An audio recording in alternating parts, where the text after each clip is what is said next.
turing, sud kelyapti. Albatta har bitta inson hayotda yashar ekan, jamiyatdagi haq-huquqlarini bilishi lozim bo'ladi. San'atkor G'aybulla Tursunov yoshlikdagi orzusi yurist bo'lganligini bilarmidingiz? Hozir biz G'aybulla Tursunov bilan mana shu haqda suhbatlashamiz. O'zi aslida yoshlikdan yurist bo'lishni haqiqatan ham orzu qilganmisiz? Albatta, yoshlikda har bir bolaning orzusi, chunki biz televizorlarda ko'rardik sudyalarni va ota-onalarimiz ham o'rgatardi.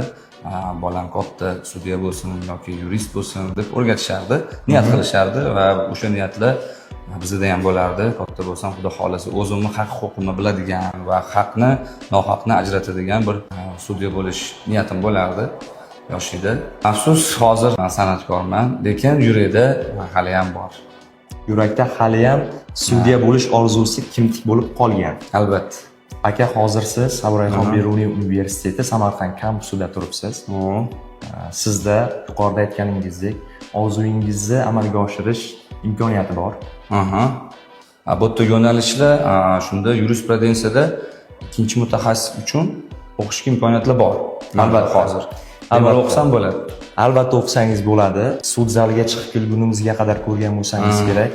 Talabalar uchun barcha shart-sharoitlar qilingan. Juda chiroyli. Yangi o'quv yilidan boshlab malakali o'qituvchilar tomonidan talabalarga darslar berilishi reja qilinmoqda. Nechta yo'nalish bor sizlarda hozir? Bizda ayni vaqtda 10 ga yaqin istiqbolli yo'nalishlar bor va bularning eng asosiysi bu yuqorida aytayotganimizdek yurisprudensiya. Hamma sharoitlar bor ekan. Demak, bitta narsa qolibdi. Bu ham o'quvchilarni kelib shu yoqda shu sharoitlarda mazza qilib o'qib, o'zini haq-huquqini, qonunlarni yaxshilab o'rganib olsa bo'ldi.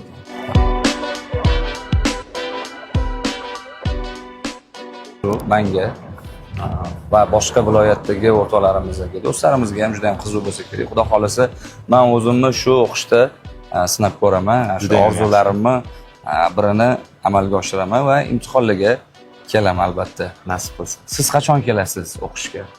Siz ham keling.